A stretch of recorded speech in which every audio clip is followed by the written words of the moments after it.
Hello, everyone. Welcome to another Game Ball podcast stream. I'm your host, Mark, and we're here with the Game Hour. We're here with Game Vault Podcast News Hour. I apologize; it's a little late for this recording. Normally, we're late on Sundays during Last of Us because I do a spoiler and I need time beforehand to just prepare the show. But we're a little later than usual, so we're not actually streaming on Twitch. So for those of you listening audio and video, first time anybody's hearing this show. So, yeah, it's a little bit later. I think it's closer to midnight. Because I needed to really get my thoughts about The Last of Us. Because if I would have came on earlier, it would have been a little bit of a rush to judgment. We'll get to that in a second. So just some house cleaning up front. We will be live tonight with Amagon. Probably the final episode in Retro Roulette Endurance Run. We have currently live, Podcast Prime is back. We recorded that on Friday. And we announced a new Retro Roulette game, which is basically, Retro Roulette is now like a book club. So you'll have a full month to play through it. So that means we don't have to eliminate longer games like we had been doing in the past. So listen to that podcast to find out what the game is for this month, and I'll announce it on the next news hour as well. And then on Tuesday, we're probably going to play, depending on some things, probably play some side questy stuff in Expedition 33. You'll hear about that in the what we've been playing section. Why Tuesday I'm just going to do like a cozy sort of chill stream with that game.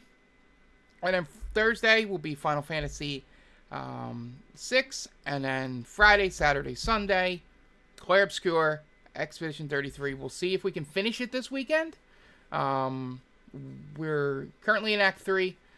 So, you know, it's just a bunch of side questy stuff that we have left to do. So maybe we'll finish it on Sunday, depending on how far I get on the other days. Or we might go another week. Maybe do a special Memorial Day finishing it stream on Monday. So, yeah, that's about all the house cleaning. Yeah, depending on how Memorial Day weekend goes. When and if I have a barbecue, it'll depend on how long I can go on those days. So, be on the lookout. Click the notification bell on Twitch, and yeah, make sure you subscribe there, or make sure you're following us there. Subscribe if you'd like. But yeah, it's twitch.tv/GameVaultPod. Yeah, and you'll get notifications when I go live with Clair Obscur. So, without further ado, we're going to do our special thing. I did talk to a friend of the podcast, Anthony, also my co-host on They Called Us a Movie. He said that I should throw up a spoiler screen here for The Last of Us, but since it's only like 2 episodes left, I'm not going to go through the photoshopping work at this point to make one that's just not spoiler warning on a black screen. Because if I'm going to do it, I want to do it right, like I did with the openings that I created for the shows. And I don't want to so much just rush it. So we're going to do our old-fashioned thing with the video. In the audio, you'll hear silence for a while, so you'll have time to go away. And I will also put the time codes in the description, so you guys know sort of when to come in, go in, and come out. And it also allows me to sort of, if I want to pull these out as separate videos at some point, for anything, just to have them on a playlist separate. In case if I want to do that in the future, just do these as separate videos. It'll at least give me the starting point of a thing there. But anyway, all right, my hands will go up, and then I will have to practice the art of not talking with my hands, so that people know when to unmute. I don't know if this works in practice. It's the best I could come up with. So anyway, here we go.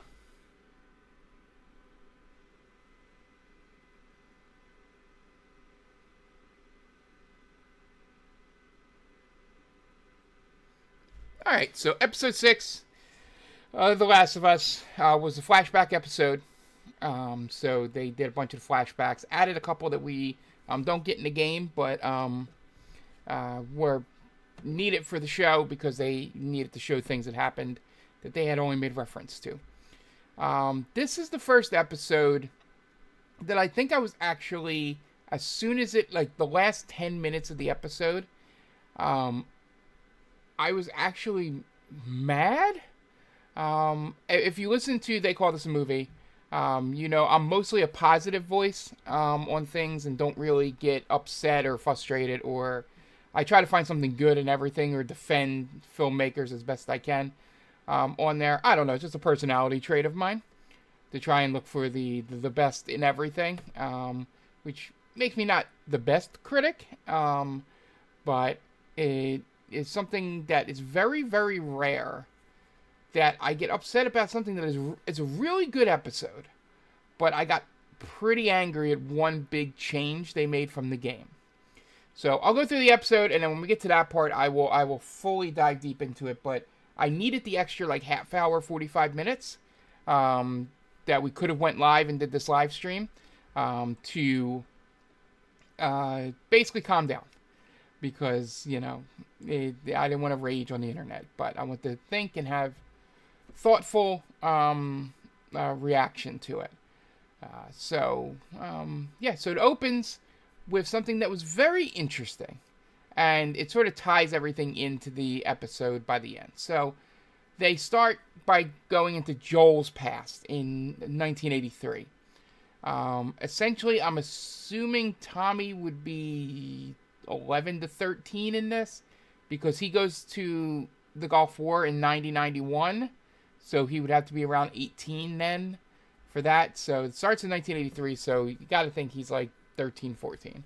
And Joel's probably like 17, 18. So we find out that Tommy did something. Joel helped, but Tommy was doing something wrong.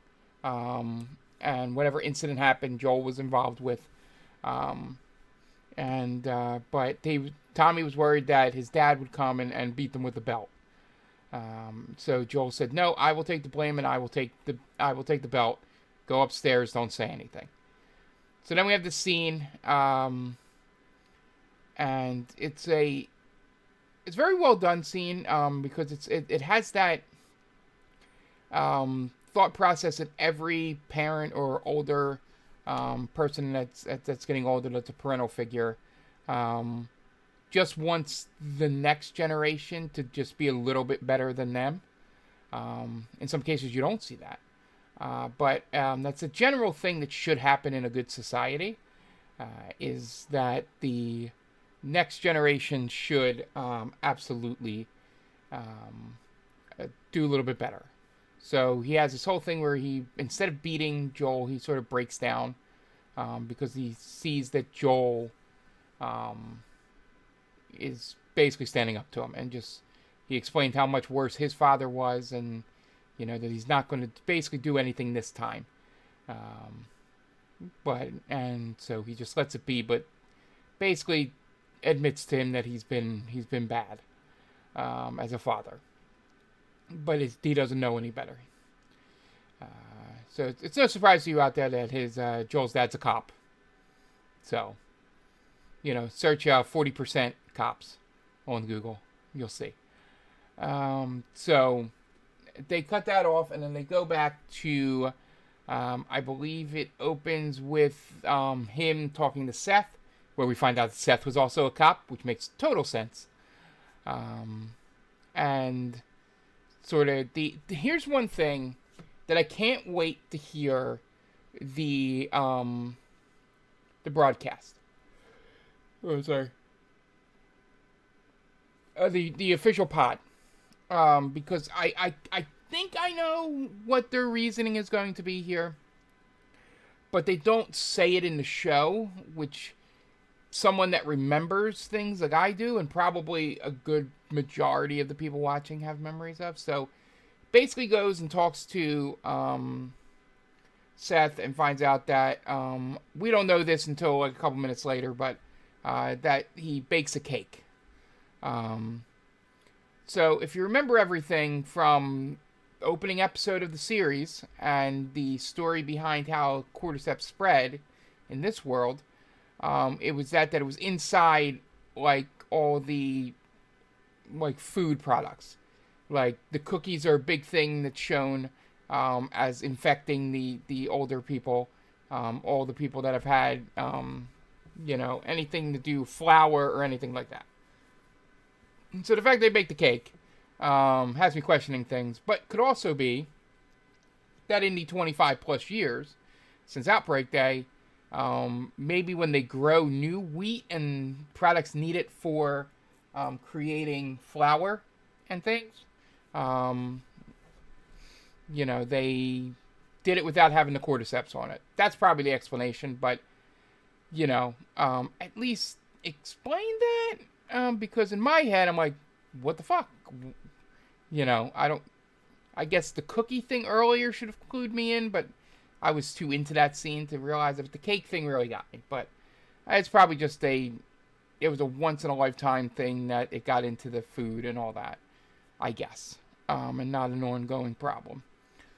But anyway, little things that I sort of get annoyed by. So we see the first birthday. This is when they show Ellie burns the bite mark on her arm so that people think she just got burnt and not bit.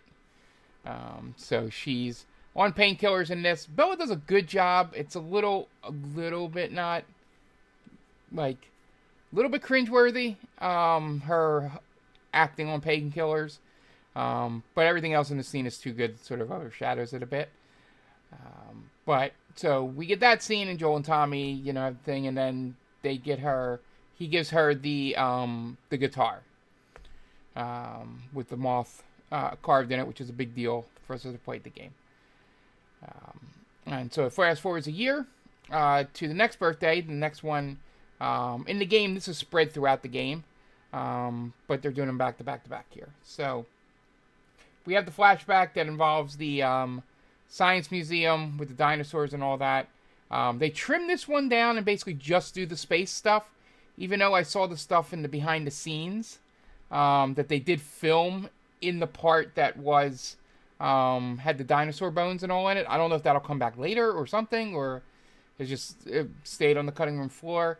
But the scene was outside of the part in the space capsule. The rest of the moment and flashback was missing a lot of what I think makes the scene, which was they were going for showing Joe and Ellie how they were back then. The whole first part of that part in the game is they're going through the dinosaur part and sort of having a little bickering back and forth, and not bickering in a bad, but a banter. Banter's probably a good word for it. Back and forth with each other. So, there's somebody calls looking for dinosaurs, and Ellie goes, "Hold on, one of them's walking in here right now," as Joel walks in. Like little comedy moments like that sort of just show their relationship. They completely skip that. They skip the hat on the dinosaur, cowboy hat on the dinosaur thing. Like, just little Ellie personality things that I feel very much, they feel like Craig Mazin things of, he's got such a focus on what he thinks Ellie is, that he leaves off some of the small things, which, for those of you who listen to the movie podcast I do, the small things and one line of dialogue and stuff to explain things, I'm huge on. Like, having this entire flashback go by, and basically all we get is them walking into the space thing. She picks out a helmet, puts it on, they do the Apollo 11 thing in the capsule, which is a great scene, looks beautiful. They do it very, very well done, but it just feels fast. There's the emotional weight doesn't hit, I think, as much as them exploring the entire museum was, at least in the game. But yeah, there's things that have to be in the cutting room floor, obviously. But I think you could have cut some other things shorter, that could have made up for it. You could have, if you needed a couple more minutes, you could have made the opening scene a little shorter. You could have made, you didn't need to have the flashback, with to the conversation about moths with what's her name, Catherine Harris' character, Gale. Didn't really need that in there. Like, there are things you could have taken out to put this, which I think was more important to the story, but I guess that's why I'm not being paid the big bucks like Neil and Craig. But if you can tell, I'm a little annoyed with them with this episode. So this is me thinking about it, just to let you know. So we move on to the next one, which is a year later, and it's, I believe this is the one where, so that would have been 15, 16, maybe they went 2 years later, because I think the next one, unless I'm missing something, I think the next one is when he catches her with Kat in her room, and they're smoking weed, and he sort of has a little bit of a meltdown about it, which, again, putting the show in 2003, and he's a 2003 man from Texas, his reaction of just saying experimenting with girls is very apt, and just shows, I think it's also in the game, shows that he just has no, he thinks he has a feeling about what kind of people Ellie likes and who she might be in a relationship with, and he's so wrong. But here his reaction is a little more different, and probably because it's 10 years of progress that didn't happen in the country. So they had their little mini fight about that, and then she tries to move out in the middle of the night, and, you know, he just goes, you know what, I'll do it later, you know, we'll do that, we might need some space. I think that's from the game, I'm not entirely sure, I haven't played 2 in a long time. Excuse me, my eye's itching. So, the next part is scene, you see, I might be just glossing over stuff, but I want to get to my opinion things. So, I'm thinking, okay, it looks like they're getting their next scene. They cut to her sitting and staring and has questions about the Salt Lake City stuff. The obvious things, which I think she brings up in the game. You know, how could they have spotted us from a mile away? There's only 2 of us, but they did not see Raiders. How did you get out with me unconscious while they killed everyone else? Just those questions. So she's practicing them, and then Joel knocks on the door, and it's like, hey, 19th birthday, let's send you out for a patrol. And they go on her first patrol, and it's like a very easy one. But on the way, they get a call, and they find out Eugene's in trouble. When they get there, they see Eugene's partner being drugged by his horse, dead. They find Eugene, he's bitten. He has a whole thing where he's like, I want to see my wife. I want to go see Gale. I want to talk to her. And then Ellie does the test that the Fireflies do, where to stick the hand down, have him count from 10, and he's not really shaken, and his voice is not trembling, so he's got time. So she's like, just take him, he has time, we're good. And Joel was like, all right, go get the horses, and then meet us down on the trail. And she looks at him and basically goes, I promise that we're going to take him back. So by the time she goes back up, gets the horses, brings them down, Joel walks, Eugene off and sort of shoots him while he's looking at a beautiful scene where he says he can see Gale's face. And then when Ellie gets there, she sees he's dead and knows what happened. So they go back. He tells Gale a lie. And then Ellie calls him out on it. And that's where the big fight happens. And then the part of them going, okay, the next scene is you have this perfectly lined up. He lied. She knows he lied because of the look in his eyes when he said, I promise. It was the same look when he said, I swear. So this is when you go, she goes to Salt Lake City. And she finds the evidence that he was lying. And now she has both her feeling from the way he looked at her and the evidence from the Fireflies that he lied. About her being, that there's dozens of other infected. Or immune people. But no. They completely skip that Salt Lake City scene where she discovers the tape recorder and she discovers the paperwork and confronts him outside of Salt Lake City. about it.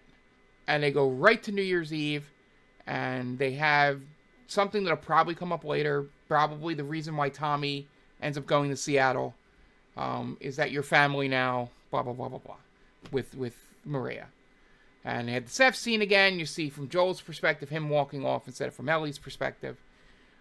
Then we get the porch scene, which I may have to rewatch this scene because I was so annoyed from the point it starts at the New Year's Eve through the rest of the episode, just because I'm like, you lined it up perfectly to go from he lied to her, I'm going to go try and see what really happened, have the confrontation there, and come back to New Year's Eve, now that you know why she knows and why she's pissed at him.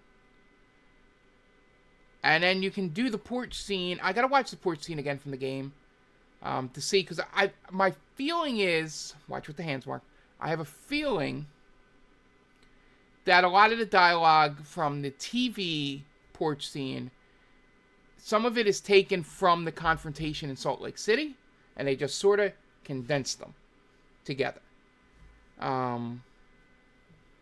into that.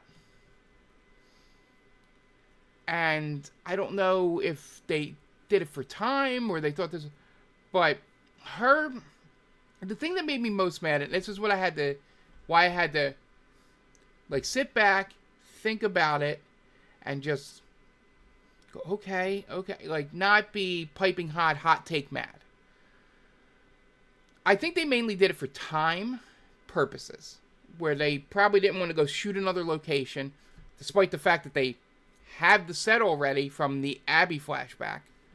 And they're going to need it for the Abby story in season 3. That they just skipped over it because it makes no sense to me from a writing perspective that they have all this conversation, they have this fight. It's been 9 months since the Eugene incident, and she talks to him about it. She knows what happened from a feeling. She has no evidence. Her only evidence is the look in his eyes. She has no way of forcing him to tell the truth. And I feel where the big difference is in the game is that Joel was way too forthcoming with the truth in this, where he still tried to lie in the game until she presented with the evidence. And I feel like him just immediately buckling when she asked just didn't sit well with me. Like, this man has been holding this secret for 5 years. And all she had to do, apparently, is what this scene is telling me. All she had to do was just ask him. And he would have told her the truth. That makes no sense. Why wouldn't he just tell her then? Like, you needed a little bit of him still denying it and her go, stop fucking lying. Tell me the truth or I'm leaving. Like she does in Salt Lake City. She's like, gotta stop lying. If you tell me the truth, I'll go back to Jackson with you. If you continue lying, I'm just going to leave and go out on my own. And that makes more sense. And then in the game, you have, I think it's a couple months, but you have that time period for her to digest it, to figure it out, before having the famous line where she goes, I can never forgive you for this, but I want to learn to try. Now, I'm assuming, and this is me just assuming what's going to be on the official pod, I'm assuming what Craig and Neil are going to say is that, well, she's known the whole time. Which, okay, but you showed in other scenes and things her, like, still treating it as though it's fine. Like, not having any... She has the weird thing where she sees the fireflies and all that, which I like the way it happens in the game better, where she sees a painting of the Fireflies symbol on the wall, and not just Fireflies. I think that's more impactful, seeing the Firefly symbol than actual Fireflies. I don't know. It's just, it felt way too quick. And I know it's probably because they only have 7 episodes and they have to condense things for time, and I get all that, and I understand it. But there are things you could have cut out that I very much feel like. And I've been wanting to defend Craig for most of his changes on here because I can see it and I can go, okay, I understand why they did this. This looks good. This is actually better than what they did in the game because they've had some time to think about it and talk about it and do all that. But this very much felt like needing to have the new things that he introduced in the show be resolved rather than the actual thing for the fans. And I felt bad. I'll have to see if there's any online reaction. Not felt bad, but Neil says on the making of that I was crying at the porch scene. I was crying at the porch scene, and I hope we feel like we did it well enough, and I hope the fans feel we did it well enough. I'm like, well, you did leave out a big thing that everybody's going to be really pissed about. There's been small things people have been really pissed about. Like, I made a joke last week, but they still have not solved, like, are they just going to leave Shimmer? How the hell are they getting Shimmer to the thing? Are they picking her up on the way out?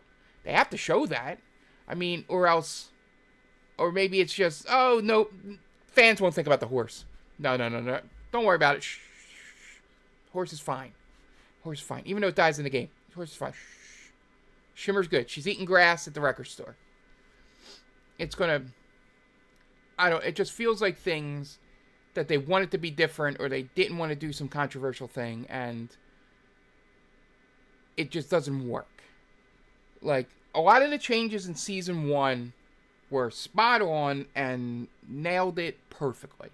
The Kansas City stuff was great because, they had to show how that fell apart because it shows how good Jackson was. Having it's either Henry or Sam. I think it's Sam. But the brother, the younger brother, be deaf, makes the protectiveness of his older brother more pertinent. Because he can't survive on his own. Because he wouldn't be able to hear the clickers. He wouldn't be able to hear the runners. He'd be dead instantly on his own. So, like, little changes like that. Things they did. Certain things with other were great and did good. But a lot of this stuff, I think they changed some things in season 2. And I'll wait to see what the final episode is. Because I had some worry about the preview that they're doing. I think they got worried about the reaction from the fans to the game, that they wanted to stay away and be as safe as possible with everything. And I think that goes through with, I've defended the Caitlin Dever casting because Caitlin Dever is a fantastic actress and will be a great Abby. But I feel that choice was so they didn't have to be as controversial. With the whole people calling Abby trans when the game first came out. They didn't want to wade into that. And I think just having the Ellie and Dina relationship happen later, which I actually think was a better choice. But they wanted to let the season play out before they got to that moment, because that might be a little controversial. Like the Bill and Frank episode. And it seems like every time they do the thing that they would think would be controversial, it turns out to be great. So I have no idea why they just skipped the Salt Lake City stuff. Because that moment feels more real. That she calls him out and he still says the lie until presented with evidence. and then he tells her the truth. Because that's what you would do in real life. If you're trying to hide a secret like that, you're going to stick to your guns because you think it's very, very important that they think what happened because it protects you, it protects their emotion, you think, when the truth is better. And then she says to him, like, no, tell me the truth, and forces it out of him. All she did was ask him on the porch, and it just felt rushed. And that's the most diplomatic way. If I would have been on this podcast about a half hour, 45 minutes earlier, I would have been way, way more angry, because it's the first time they took a scene out where I'm like, why did you take that out? I want to listen to the official pod to see if they even bring it up. So I'm doing this before listening to that, so just let you know. I will probably know the answer to this before you guys see this or hear this. But yeah, it's a shame. Still a really, really good episode. If you didn't play the game, episode's fantastic. I can separate myself and be objective about that. It's a really good episode. Really good acting. Pedro is special. I think Bella left a little bit to be desired in there, but I don't know if she was trying to make Ellie younger. I don't know. Up when she got older, like the fight with Kat in the room, and the stuff when she's 19, was very good. But the younger stuff, I don't know if it was a choice by her, or what. But it just seemed off, the younger stuff. Yeah, so that's my thoughts on that. I love getting the confirmation that they're going to end it where I think they're going to end it, or it might not be confirmation, but they show a scene from the game in the next thing where I'm like, okay, they're doing that. They're going to do that. And I hope they go through with what happens in that scene and not try to, like they did with Shimmer. Like, just not have that happen. Yeah, so. Alright, that is all for The Last of Us. I'm going to put my hands up for the end of the spoiler section here.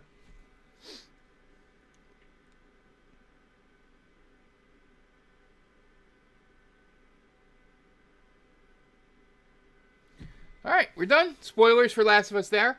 Moving on to the only thing I've been playing. Well, I play some NHL because I play that while I watch other people play Clair Obscur Expedition 33.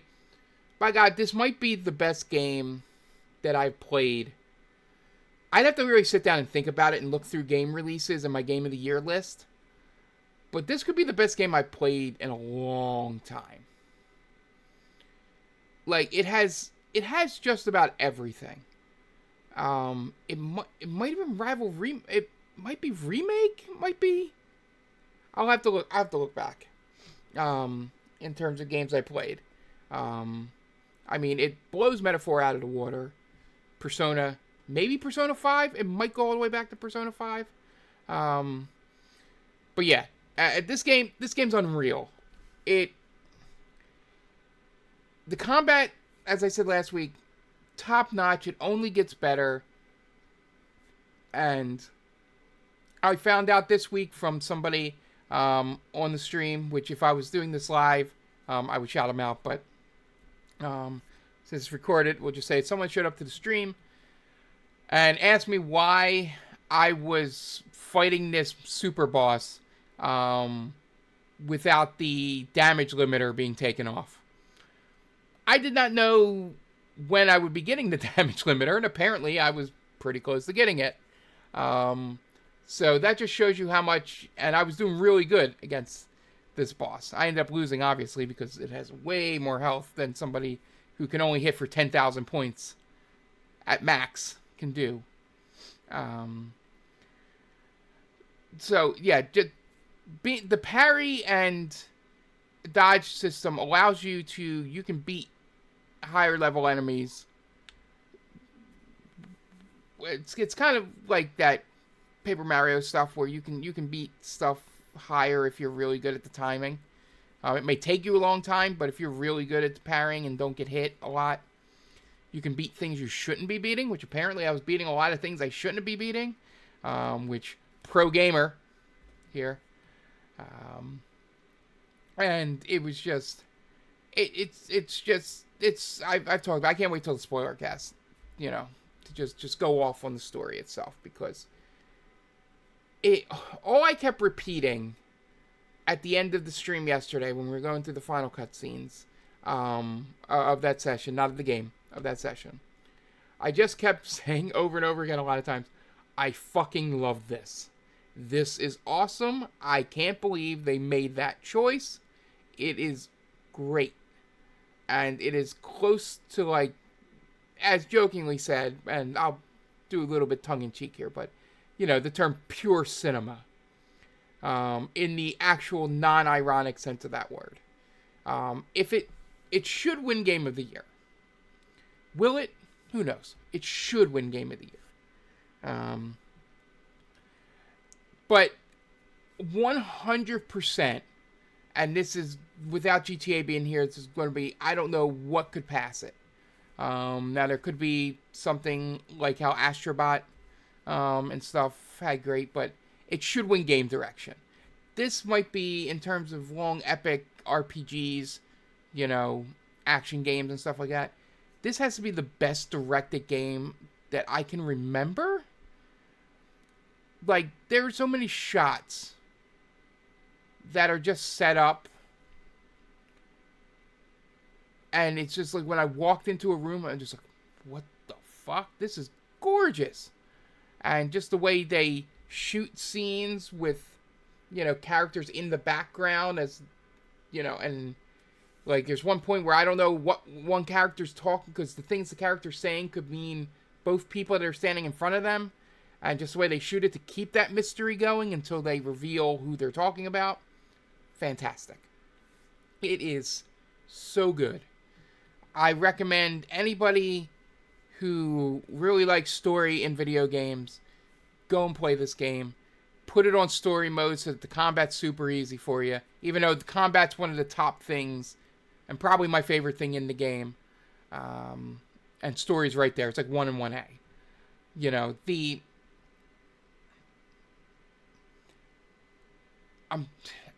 I don't know what more I can say without just going into spoiler stuff and story stuff. But I'm holding off on that for stream, if you watched all the videos, or when we do the spoiler cast. But voice acting's fantastic. Another famous voice actor to me pops up out of nowhere. And I'm like, oh, she's in this too. And it's just great. Yeah, so Expedition 33, play it. I will be jumping into side stuff, beating some super bosses on Tuesday. And then we'll do every side thing we can. And then, like I said, probably Sunday, Monday, we'll beat it. And then I can do my... Jonathan might be through it enough that we have conversations. He seems to be really, really enjoying it too. So it won't be one of those where someone who's non-confrontational has somebody across from them who hates the game. I haven't really gotten good at those conversations yet for spoiler cast, but it looks like he likes it enough that our conversation won't feel like awkward, because one of us absolutely loves it and thinks it's a 10 out of 10, and the other one doesn't. So look forward to that. That'll be coming up in June after Summer Games Fest coverage. And like I said, besides that, playing NHL 25, I'm still loving it. Like I said, if it's a mechanic I missed in 24, then I'm sorry I missed it. But that thing under a player showing that they're in the one-timer position makes running a power play in that game so much easier, and looks so much more realistic. So going through that, and yeah, I don't know. We have about a full month where I have to fill time. Maybe we'll just play Trails just to catch up, since I haven't played that in like a month. On Friday, Saturday, Sunday. So that'll do it for what I've been playing. And now it's time to move on to the news. Oh, I forgot I had that on cut and not fade. I apologize for that, people. I will switch that right now for those watching the video. So, first story. Square Enix finally breaks silence on Kingdom Hearts 4, shares screenshots, says it's dedicated to making this an experience that lives up to your expectations, and to expect more when the time is right. So I'm going to pull up the screenshots here for those of you watching on video. Let me just make sure that, there we go. I'll have to move that back when we... But yeah, so very much it looks like a lot of Kingdom Hearts stuff in there, but from somebody that hasn't played a lot of Kingdom Hearts, it very much looks like the way the menus are lined up and all, you can see a little bit of the influence from, or maybe it's vice versa, maybe Final Fantasy VII Remake has Kingdom Hearts influences, but yeah. And just new designs. There's a telephone for some reason in this. It looks like you play as Mickey Mouse at some point from the screenshots. So yeah. Yeah, these screenshots aren't great, but yeah, so yeah, not much in terms of exact news coming out about it, but yeah, so they said, we've seen how excited you are, and we are truly grateful from the bottom of our hearts. We are equally excited and can't wait to share more about Kingdom Hearts 4 when the time is right. Until then, we appreciate your patience and thanks for your continuing support. Nomura has previously hinted that Kingdom Hearts 4 will, after 22 years and a whopping 18 games, finally shift the Kingdom Hearts narrative towards its conclusion. Not that it's going to be the conclusion. It's going to shift into the conclusion. That's amazing. So yeah, look forward to that. Yeah, there's probably going to have some guns with this coming out. You're probably going to see something at Summer Games Fest, I would imagine. Yeah. So moving on to some not great news. Marathon, the game, developer Bungie, launches a thorough review after once again being found to have used work from an uncredited artist. Studio says it is still reviewing how this oversight occurred. So if you go, there's when they released the Marathon Alpha, its environments were just full of images repurposed from an artist called Anti-Real. And you can see if you look this up, the here the side by sides, they look almost identical. It's just they changed the colors in the background and stuff like that. They even have the symbol for the artist in some of these. Basically his stamp, his mark in there. And it's just disgusting, to be honest. And the artist says, Bungie is, of course, not obligated to hire me when making a game that draws overwhelmingly from the same design language I've refined for the last decade, but clearly my work was good enough to pillage for ideas and plaster all over their game without pay or attribution. I don't have the resources nor the energy to spare to pursue this legally, but I have lost count of the number of times a major company has deemed it easier to pay a designer to imitate or steal my work than to write me an email. In 10 years, I've never made a consistent income from this work, and I'm tired of designers from huge companies mood boarding and parasiting my designs while I struggle to make a living. Bungie responded, did not apologize, but they did respond. We immediately investigated a concern regarding unauthorized use of artist decals in Marathon and confirmed that a former Bungie artist included these in a texture sheet that was ultimately used in-game. The team said in a statement, this issue was unknown by our existing art team, and we are still reviewing how this oversight occurred. We take matters like this very seriously. We have reached out to the artist to discuss this issue and are committed to do right by the artist. As a matter of policy, we do not use the work of artists without their permission. To prevent similar issues in the future, we are conducting a thorough review of our in-game assets, specifically those done by the former Bungie artist, and implementing stricter checks to document all artists' contributions. We value the creativity and dedication of all artists who contributed to our games, and we are committed to doing right by them. Thank you for bringing this to our attention. Yeah, it's not the first time Bungie's done this. They were hit with a lawsuit when they stole plot elements from someone's story, and used them in Destiny 2's storyline, The Red War. Bungie recently tried to get the lawsuit dismissed, but a judge denied the request as Bungie scrambled to provide evidence, having since vaulted the content, so it is no longer publicly playable. Just weeks before that lawsuit, Bungie launched a different investigation to ascertain how a Nerf gun based on Destiny 2's iconic Ace of Spades was lifted almost wholesale from fan art design back in 2015, including every brushstroke, scratch, and smudge on the weapon. So, yeah, this is not the first time nor the last time that Bungie will probably do this. It's just a shame when independent artists just don't get any credit. And these people probably making 10 times more salary being in the art department of these big corporations, just steal from these artists who, as Anti-Real said, are barely scraping by. And it's just laziness for the most part, and it seems to be very much a Bungie issue. I don't think it's this. I think it's the whole art department, not just this one former artist. But needless to say. So anyway, moving on to some better news.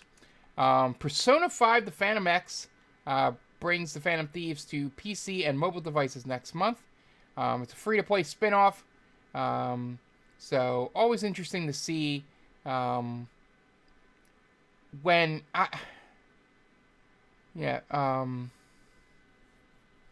it's just...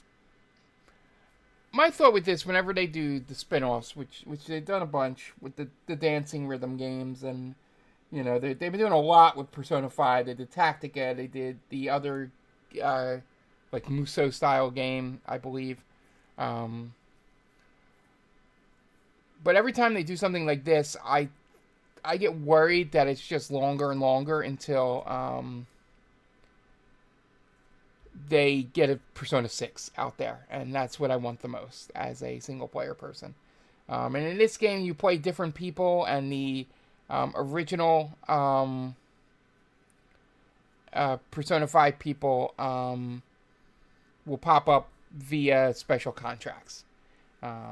So, you know, you're not even playing as those characters and stuff like that. So, but I will check this out and see how it is, and then yeah. But I am getting worried more about when Persona 6 is coming. So, moving on. Next story. Take-Two's boss, Strauss Zelnick, says he's thrilled with Civilization 7 so far, even though more people are playing Civ 6 and Civ 5 on Steam. So, I only pulled this story, to be honest. I'm not going to go through the whole thing.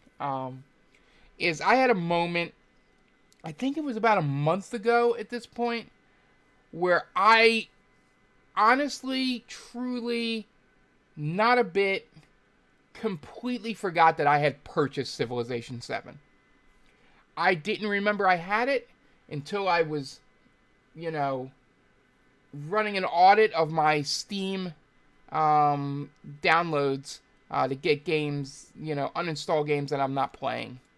You know, I just like to audit it every so often just to get some of these games that when you buy them or you get them from Humble Bundle, they download automatically.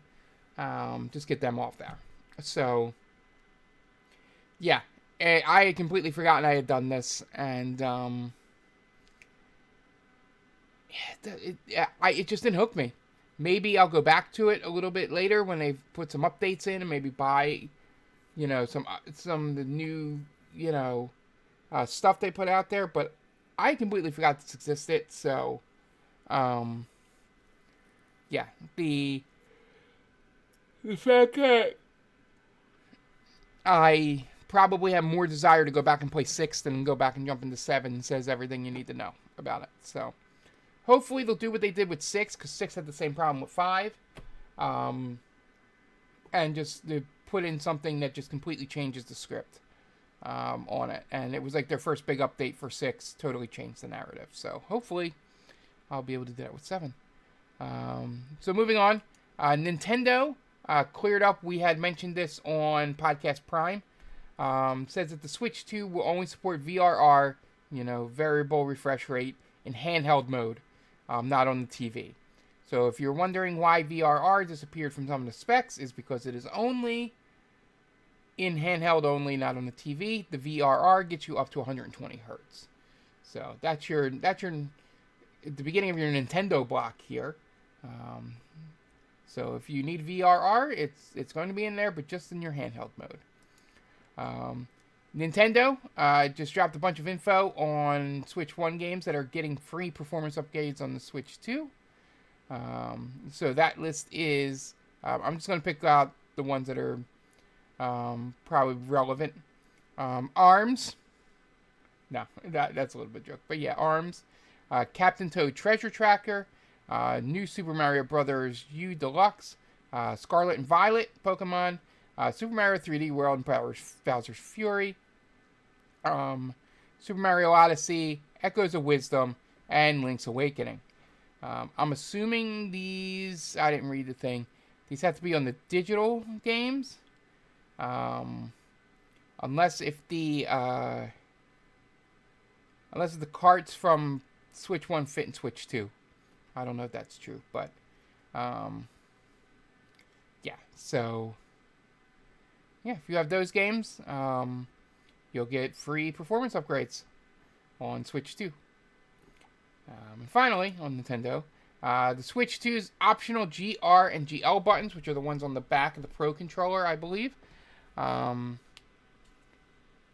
on the charging grip. They're in the charging grip, too. I didn't know that. Okay. They are easy to program, and you can put any button you want there. Some people like to put, I think in shooters, they would rather hold the controller like this and use those triggers back there instead of up top here.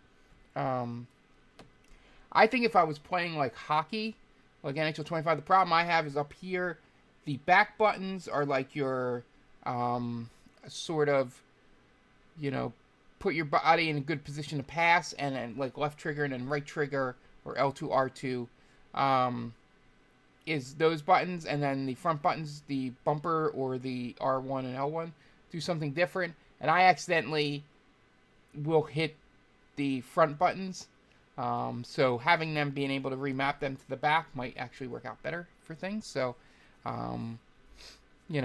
this looks like they made it easier, and according to Nintendo, the system will remember each user's button assignment for each game they play, so you can map it for each game, which is huge. So a lot of stuff coming out as we get closer to release here about some of the quality of life stuff for Switch 2. And moving on to our final 3 stories, fun stories of the week. Clair Obscur, Studio Sandfall confirms it's working on an official SKA plushie and warns about third-party scams. Now, this news is both wee and woo. God,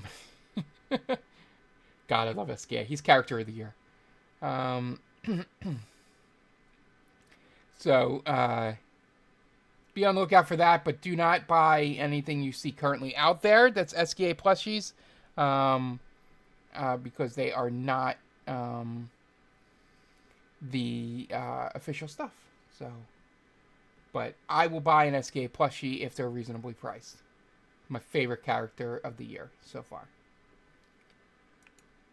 Fallout 2. Speaking of, we talk about The Last of Us or at the beginning of this episode. Fallout Season 2 going to premiere in December, and it's already been renewed for Season 3. They've already shown off, I believe, in the trailer. I have not watched it yet, but they I believe they showed some of New Vegas, and the leaks we've already seen Dinky the T-Rex and Lucky 38 Casino. So I'm looking forward to seeing what they do with New Vegas here. Should be a ton of fun in December. And finally, PlayStation Plus game catalog for May 2025 confirmed here. The PlayStation Plus, I don't know if these are the other games. Okay. So the extra and premium game catalogs are getting Sandland, Soul Hackers 2, Five Nights at Freddy's Help Wanted, Full-Time Edition, Battlefield 5, Stalker, Legends of the Zone Trilogy, Grand Blue Fantasy Versus, Rising, Humankind, Story of Seasons, A Wonderful Life, Gloomhaven, Mercenaries. The PlayStation Plus Premium game catalog will be getting Battle Engine and Kia, I believe is how you would say that. Aquila. So yeah, you have to wait. While we wait to dive in, I think they will come live on the 20th. You can see the they already have the free games are out that you can get for Essential or higher. So yeah, so that will do it for us.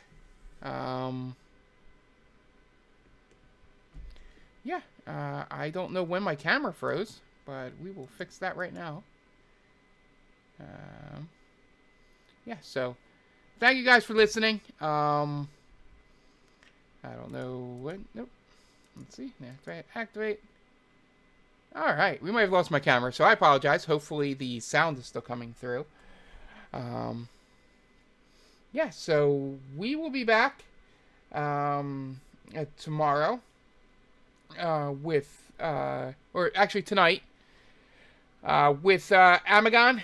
We'll be finishing up that game, and then we will be able to pick a new game. I got to figure that out. We'll probably have an announcement on Sunday on the news hour about that, because I should beat Amagon this week.